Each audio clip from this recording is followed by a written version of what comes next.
बच्चों, पिछले वीडियो में हम लोगों ने जो है एक समान त्वरित गति का वेग समय ग्राफ खींचा था और उससे वस्तु का जो है त्वरण ज्ञात किया था हमने कि त्वरण कैसे ज्ञात किया जाता था। तो हमें पता चला कि रेखा की ढलान से उसका त्वरण ज्ञात होता है। ये मूलबिंदु था और इस तरह का ग्राफ हमको प्राप्त हुआ। ठीक है, तो अगर ऐसा ग्राफ था इससे जो है हमें ज्ञात किया कि इसका त्वरण कैसे प्राप्त होगा, इसकी ढलान से, रेखा की ढलान से। ठीक है, अब यहाँ पर ये हमने देखा थीटा इतना है। अब जैसे जैसे थीटा बढ़ता जाएगा, थीटा ये 1 है, अगर मान लीजिए ऐसी ढलान इतनी है, ठीक है, ये थीटा 2 है और हम देख रहे हैं थीटा 2 का मान जो है थीटा 1 से कैसा है, ज़्यादा है।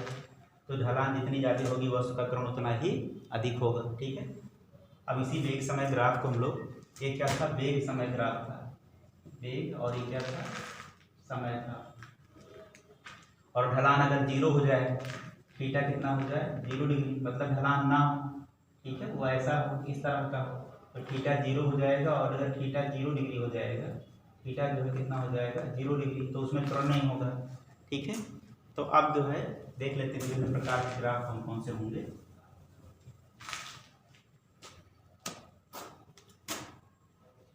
अब पहला देखिए, मान लीजिए कि वस्तु जो है एक नियत वेग से गतिमान है। ये एक्स अक्ष और ये क्या है, वाई अक्ष है, ये मूल बिंदु है। अगर वस्तु एक नियत वेग से गतिमान है अर्थात उसके वेग में कोई परिवर्तन नहीं होगा, तो ये एक समय अक्ष की एक समांतर रेखा होगी। ये जो रेखा होगी हमारी कैसी होगी, समय अक्ष के समांतर होगी। तो यहाँ पर वेग क्या है, वेग नियत है। इस ग्राफ में वेग जो है नियत है, ठीक है, पर इसका त्वरण कितना है, 0 है। क्यों 0 है, क्योंकि हमको पता है कि इसमें थीटा कितना है, 0 डिग्री। जब थीटा 0 डिग्री होगा तो वस्तु का त्वरण कितना हो जाएगा, 0 डिग्री। त्वरण कितना हो जाएगा, 0। तो नियत वेग से गतिमान वस्तु का अगर हम लोग वेग समय ग्राफ खींचें तो समय अक्ष के समांतर होगा और उसमें जो है थीटा 0 डिग्री होगा, ढलान 0 होगी, तो त्वरण भी कैसा रहेगा, उसमें 0 डिग्री होगा। तो इस तरह का ग्राफ प्राप्त होगा। ठीक है, नियत वेग से गतिमान वस्तु का वेग समय ग्राफ। अब अगर वस्तु त्वरित गति से गतिमान है, इसमें वेग कैसा है, नियत। अब त्वरित गति से गतिमान, ठीक है, त्वरित हो, तो अगर त्वरित वेग से गतिमान है तो ये सपोज करिए इसमें ये पहला ग्राफ है एक्स और ये क्या है, वाई, यहाँ पर वेग और यहाँ पर क्या हो गया, समय, और ऐसा ग्राफ प्राप्त हो रहा है। ठीक है, तो ये त्वरित गति से गतिमान वस्तु का वेग समय ग्राफ। और ये देखिए एक्स अक्ष के साथ जो कोण थीटा बना रहा है, अब की बार थीटा क्या है, 0 डिग्री नहीं है। ठीक है, थीटा 0 नहीं है, बल्कि थीटा देख रहे हैं 90 से कम है, थीटा 90 से कम है। ठीक है, तो यहाँ पर वस्तु कैसे गतिमान है, त्वरित गति से गतिमान है, वस्तु के वेग में परिवर्तन हो रहा है और यहाँ पर वस्तु के वेग में परिवर्तन नहीं हो रहा है। ठीक है, तो और इस वाले ग्राफ में जो है वस्तु के जो वेग में परिवर्तन हो रहा है, समान समय अंतरालों में समान परिवर्तन हो रहा है। ठीक है, तो समान परिवर्तन हो रहा है तो एक सरल रेखा के रूप में ये ग्राफ होता है। ठीक है, और इसमें जो त्वरण प्राप्त होगा, अब थीटा 90 डिग्री से कम है तो इसका जो त्वरण होगा बच्चों, त्वरण, जब हम इसमें त्वरण ज्ञात करेंगे तो इसका त्वरण कैसा आएगा, धनात्मक आएगा। अभी सवाल भी लगा के देख लेंगे, ऐसा हो थीटा 90 डिग्री से कम हो तो त्वरण कैसा होगा, धनात्मक हो जाएगा। ठीक, और दूसरा, अगर मान लीजिए ग्राफ इस तरह से है, एक्स और ये क्या है, वाई, और ये मूल बिंदु, ठीक है, और ऐसे दिखाया गया, अभी भी थीटा देख रहे हैं 90, यहाँ पर जो कोण थीटा बनेगा वो 90 डिग्री से कम ही होगा। ठीक है, परंतु ये किसी प्रारंभिक वेग से गतिमान है। यहाँ पर वेग आपने लिखा हुआ है और यहाँ पर क्या है, समय। ठीक है, तो यहाँ भी त्वरण कैसा रहेगा, धनात्मक भी रहेगा, क्योंकि थीटा भी कैसा है, 90 डिग्री से कम है, तो त्वरण कैसा रहेगा, धनात्मक रहेगा। लेकिन किसी प्रारंभिक वेग से गतिमान है, ये टाइम जब t 0 था तब भी ये गतिमान है। ठीक है, तो किसी प्रारंभिक वेग से गतिमान, ठीक है, वस्तु का वेग समय ग्राफ है ये। और ये क्या है, जब वस्तु का जो है टाइम 0 था, ठीक है, तो वेग भी कैसा था, 0 था, तो मूल बिंदु से ये गतिमान हो रहा है। और ये मूल बिंदु से नहीं बल्कि किसी टाइम t पर ये पहले से ही गतिमान था, तो प्रारंभिक वेग से गतिमान वस्तु का ये वेग समय ग्राफ हो गया। इसी तरह से अगर ये वेग और ये समय है, ठीक है, और इसमें क्या है कि अगर हमारा जो वक्र है जो रेखा की ढलान इस तरह से है, और यहाँ से जो है एक्स अक्ष के साथ कोण जो थीटा बना रहा है, ये कोण क्या है थीटा, और यहाँ पर थीटा क्या है 90 डिग्री से ज़्यादा। हम देख रहे हैं थीटा 90 डिग्री से ज़्यादा है, तो जब थीटा 90 डिग्री से ज़्यादा होगा तो यहाँ पर त्वरण कैसा रहेगा ऋणात्मक। इसमें हम त्वरण ज्ञात करेंगे कैसा रहेगा दोस्तों ऋणात्मक। अब आप देख रहे हैं इस ग्राफ में ये मूल बिंदु है, जब टाइम 0 था तो वस्तु का वेग था होना, ठीक है, वेग जो इतना था। अब जब जैसे जैसे टाइम बढ़ेगा, इधर उधर टाइम बढ़ेगा तो इस ग्राफ में देखेंगे वस्तु का वेग यहाँ पर है तो टाइम इतना होगा और वेग इतना हो गया। तो इस ग्राफ में देख रहे हैं कि वेग में कमी आ रही है। जब वेग में कमी आती है तो त्वरण कैसा होता है उसमें ऋणात्मक होता है, और वेग में इसमें वृद्धि हो रही है तो त्वरण कैसा हो रहा था धनात्मक हो रहा है। तो ऋणात्मक त्वरण से गतिमान वस्तु का वेग समय ग्राफ है, ठीक है बच्चों। अब और भी तरह के ग्राफ हो सकते हैं, ठीक है। अगर वो अभी तक हम जो देख रहे थे त्वरण कैसा रहता था, एक नियत त्वरण का ये ग्राफ था, ये भी कह सकते हैं। इसमें त्वरण कैसा प्राप्त होता था नियत, इसमें भी त्वरण नियत रहेगा। अब त्वरण इसमें ऋणात्मक है लेकिन इसमें त्वरण कैसा है धनात्मक है। तो इसमें गति कैसी थी त्वरित थी, एक समान त्वरित गति। इसमें त्वरण कैसा प्राप्त होता था हमको नियत त्वरण प्राप्त होता था। अब त्वरण अगर परिवर्ती हो, ठीक है, त्वरण परिवर्ती है, ऐसा ग्राफ हो जाए, ऐसा पूछ करिए यहाँ पर एक्स और ये क्या है वाई और ये मूल बिंदु है, ग्राफ इस तरह से हो। इस तरह से ग्राफ होने का मतलब क्या है, यहाँ पर देखिए यहाँ पर जो कोण बन रहा है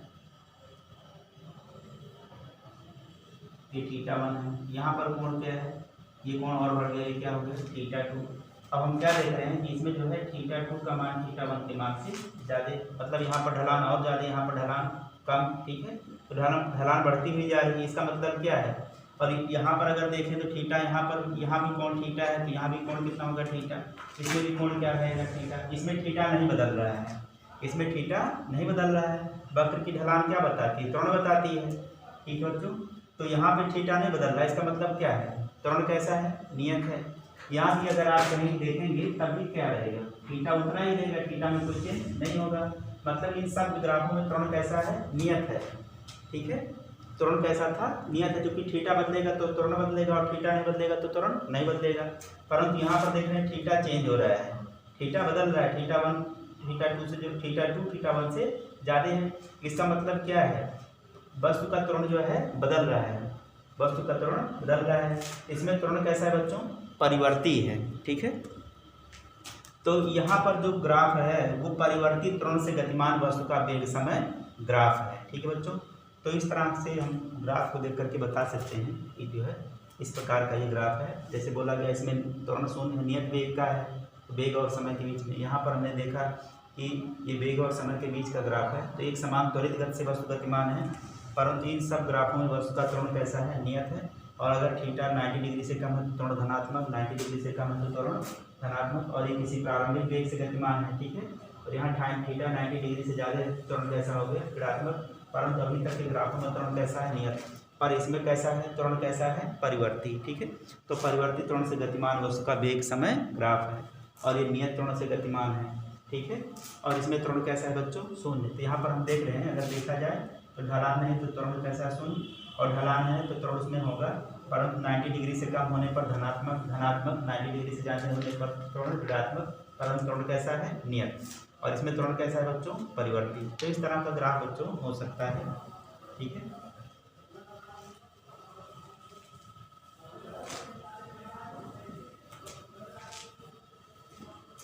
और अगर बच्चों वेग और समय के बीच ग्राफ ऐसा दिया गया हो, मान लीजिए यहाँ पर दिया गया है समय और ये क्या है वेग, और वेग और समय के बीच ग्राफ ऐसा हो, तो ऐसा ग्राफ संभव नहीं है, क्योंकि हम देख रहे हैं यहाँ पर जो है समय नियत है और लेकिन वेग बढ़ रहा है तेज़ी से, ठीक। तो समय तो नियत हो नहीं सकता बच्चों, इस नाते ऐसे ग्राफ क्या होते हैं गलत ग्राफ नहीं है, ऐसा ग्राफ संभव नहीं है। अब हम लोग कुछ सवाल देख लेते हैं बच्चों, ठीक। हमने जो है वेग समय ग्राफ से त्वरण ज्ञात करना सीखा था। तो यहाँ पर एक ये है सवाल है, इसमें यहाँ पर ये मूल बिंदु और ये एक्स अक्ष और ये क्या है वाई, यहाँ पर वेग है और वो किस में मीटर प्रति सेकंड में है, ठीक है बच्चों। यहाँ पर समय है और समय किस में है सेकंड में है, ठीक है। तो हमारा इसमें ग्राफ ऐसा है, इस तरह का ग्राफ है।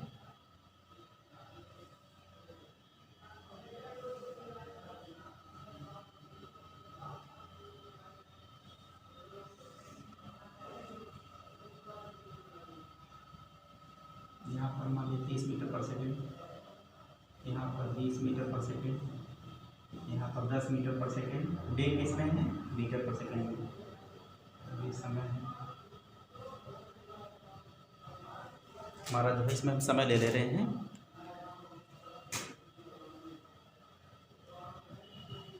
दो चार, यहाँ पर टाइम कितना है? 6, ये वाला समय जो है 8 सेकेंड, ठीक है। और यहाँ पर जो बच्चों वाला क्या है? 10 सेकेंड, ठीक है।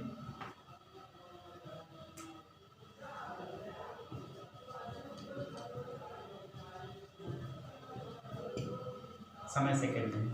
अब आपसे कहा जा रहा है कि ए बी सी और ये डी ग्राफ के भाग ओ ए कामा बी, सॉरी ओ ए नहीं, A B comma B C तथा सी डी भाग में त्वरण ज्ञात कीजिए। हमें त्वरण निकालना है इन सब सारे भागों में, ठीक है बच्चों। तो अगर हमको इस ओ ए वाले भाग का ग्राफ, ठीक है, ए बी भाग में त्वरण यहाँ पर इसे ग्राफ के ए बी भाग में त्वरण। तो कैसे ज्ञात करनी है बच्चों में? रेखा की ढलान से ज्ञात करनी है, ठीक है। और जब त्वरण ज्ञात करते हैं तो उसमें या तो रेखा की ढलान या वेग परिवर्तन बटे समय अंतराल, ठीक। वेग परिवर्तन बटे समय अंतराल। अब आप देख रहे हैं कि इसकी हाइट भी 30 मीटर पर सेकेंड की है और ये हमको समय अंतराल चाहिए अगर इस रेखा की ढलान हमको ज्ञात करनी है, ठीक है। तो यहाँ का वेग प्रारंभिक और यहाँ का वेग क्या हो जाएगा? अंतिम हो जाएगा बच्चों। तो अंतिम वेग वाले में से प्रारंभिक वेग को हम लोग हटा देंगे, तो यहाँ पर हो जाएगा 30 - 0 मीटर पर सेकेंड। और ये समय अंतराल 4 सेकेंड का और कितने का है? ये देखिए यहाँ से यहाँ तक का 4 और ये क्या है? 0। तो 4 - 0 सेकेंड बराबर हो जाएगा 30/4, ठीक है बच्चों। तो इस भाग का जो त्वरण है, इस भाग का जो त्वरण होगा वो कितना आएगा? ये हो जाएगा 15 और हो जाएगा 2, ठीक है। यानी कि हम ये कह सकते हैं 15/2 मीटर प्रति सेकंड स्क्वायर, ठीक है बच्चों। 15/2 मीटर पर सेकेंड स्क्वायर उसका त्वरण हुआ। वेग परिवर्तन चाहिए, तो ये हो गया वेग परिवर्तन और ये हो गया समय अंतराल, ठीक है बच्चों। इस तरह से हमने किस भाग में निकाला? ए बी भाग में निकाला। इसी तरह से बी सी भाग में त्वरण, ठीक है। बी सी भाग में अगर आपको त्वरण चाहिए तो क्या होगी? रेखा की ढलान यहाँ पर कितनी? 0 है। अगर रेखा की ढलान 0 है तो त्वरण भी कैसा होगा? 0 हो गया बच्चों, ठीक है। क्या चाहिए? वेग परिवर्तन बटे समय अंतराल या रेखा की ढलान। तो यहाँ पर इसकी वैल्यू जब निकाली जाएगी तो 30 - 30 हो जाएगा, ठीक है। 30 - 30 और ये जो समय अंतराल है देख रहे हैं 8 - 4, तीसरा इस तरह से कितना जाएगा? 0 मीटर पर सेकेंड स्क्वायर हो जाएगा इस भाग का त्वरण बच्चों। इसी तरह से अगर हमको पूछा जाए कि पूछा गया है सी डी भाग में त्वरण, ठीक है। सी डी भाग में त्वरण, बी सी भाग में त्वरण। इसी तरह से सी डी भाग में त्वरण निकालना है तो फिर वही हमको चाहिए त्वरण बराबर क्या होना चाहिए? वेग परिवर्तन बटे समय अंतराल। ध्यान से देखें बच्चों, वेग परिवर्तन बटे समय अंतराल। तो यहाँ पर वेग क्या था? 30 मीटर पर सेकेंड था। अब जब यहाँ पर आ गया तो वेग देखिए कितना हो गया? 0 मीटर पर सेकेंड, ठीक है। तो 30 से कितना हो गया? 0। तो हम लोग हमेशा अंतिम वेग माइनस प्रारंभिक वेग निकाला करते हैं, ठीक है। तो अंतिम वेग कितना है? 0 मीटर पर सेकेंड है, यहाँ पर अंतिम वेग क्या है, जब यहाँ पर आ गया डी पर आ गया तो वेग कितना हो गया 0 मीटर पर सेकेंड, और जब यहाँ सी पर था तो वेग कितना था 30 मीटर पर सेकेंड। अब समय अंतराल अगर देखा जाए तो ये 10 है, ये कितना है बच्चों 10, और ये कितना है हमारा जो है यहाँ से यहाँ चला है, ठीक है। तो ये 10 हो गया और ये क्या था 8 है। तो हमारा जो समय अंतराल अब है 10 माइनस अंतिम समय माइनस प्रारंभिक समय, तो 10 माइनस क्या हो जाएगा 8 बराबर 2।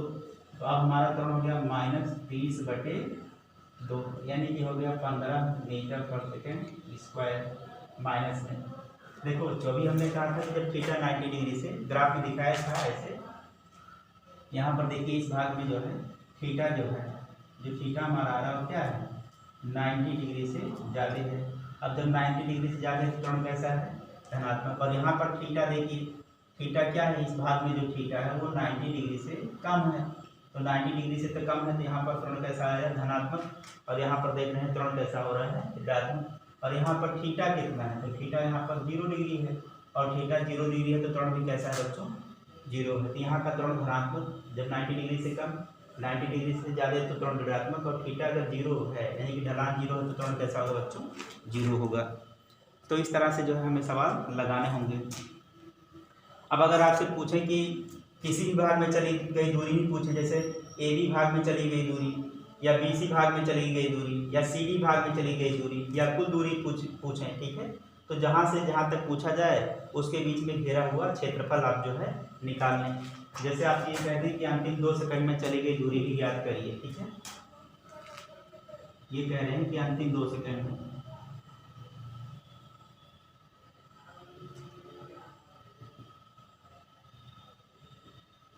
आपसे पूछा गया कि अंतिम 2 सेकंड में चली गई दूरी निकालिए कितना होगा। तो अंतिम 2 सेकंड में पूछ लिया, देखिए दूरी हमको निकालनी है अंतिम 2 सेकंड में, तो 8 से 10 सेकंड हो गया लास्ट, ठीक है। तो ये 2 सेकंड अंतिम तो यही हुआ, 2 सेकंड 4 सेकंड 6 सेकंड 8 सेकंड और ये 10 सेकंड, अंतिम 2 सेकंड मतलब इस दौरान जब सी से डी में गया तो 2 सेकंड का समय लगा। इसमें अगर दूरी निकालनी है तो ये जो त्रिभुज का हमें क्षेत्रफल निकालना होगा, क्या निकालना होगा त्रिभुज का क्षेत्रफल, जो आप देख रहे हैं सी डी, ये यहाँ पर क्या था डी था, ये ढलान थी सी डी, ठीक है। यहाँ पर अगर हम लोग ई लिख लें तो सी डी ई भाग का क्षेत्रफल हमको चाहिए इसमें, ठीक है। जब अगर अंतिम 2 सेकंड में अगर हम दूरी निकालना चाह रहे हैं तो सी डी ई भाग का क्षेत्रफल होगा, ठीक है। अंतिम 2 सेकंड में चली गई दूरी, तो इसमें क्या होगा त्रिभुज सी डी ई का क्षेत्रफल। अब इस त्रिभुज का क्षेत्रफल क्या होता है 1/2, ठीक है, 1/2 ये हो जाएगा, ये वाला आधार बड़ी क्या हो जाएगा इसकी ऊंचाई, तो हम लोग लिख लेते हैं ये ऊंचाई जो है, ऊंचाई क्या है सी इंटू ई है, और ये क्या है डी इंटू ई है, डी इंटू ई है, इस तरह से लिख लेते हैं। चलो ठीक है, अब 1/2 सी डी का मान रख लेते हैं, सॉरी सी इंटू ई। तो सी इंटू ई कितना है, यहाँ से यहाँ तक आप देख रहे हैं ये 30 मीटर है, कितना है 30 माइनस 0 माने 30 मीटर है, और ये कितना है 2 सेकेंड है, ठीक है। ये वाला जो दूरी है, ये वाला जो हम देख रहे हैं ये समांतराल बता रहा है ये वाली दूरी, ठीक है। तो यहाँ तक का जो है आप देख रहे हैं त्रिभुज का क्षेत्रफल 1/2 आधार की ऊंचाई होता है, ये वाला हमने ले लिया और ये ले लिया, तो इसमें देख रहे हैं ये 30 है और ये कितना है 2 है, तो 2 से 2 कैंसिल हो जाएगा और अंतिम सेकंड में चली गई दूरी कितनी हो जाएगी 30 मीटर। तो इस तरह से ग्राफ का क्षेत्रफल से निकाल लेते हैं। आपको बताया गया था इसके बीच में घेरा हुआ क्षेत्रफल जो है कहलाता है तय की गई दूरी। अगर बीसी भाग में पूछें तो अगर बीसी भाग में पूछें तो देख रहे हैं यहाँ से यहाँ तक ये क्या है, ये बीसी भाग का क्षेत्रफल, इसमें एक आयत आएगा, इस ये वाला गुणे ये वाला कर लेंगे, ठीक है। ये हाइट वेग है और ये वाला क्या है इसका समय अंतराल है, यहाँ पर दे देंगे। तो दूरी हमको निकालनी है, इसी से हम लोग क्या करेंगे दूरी निकालेंगे ग्राफ का क्षेत्रफल। अगर पूरा पूछें तो ये वाला प्लस ये वाला, तो यहाँ 2 त्रिभुज और एक आयत का पूरा क्षेत्रफल निकाल लीजिए इस ग्राफ से, तो इसके द्वारा चली गई दूरी हम लोग ज्ञात कर लेंगे बच्चों। इसी तरह से हम लोग सवाल को हल करेंगे। तो आज की वीडियो में इतना ही, धन्यवाद।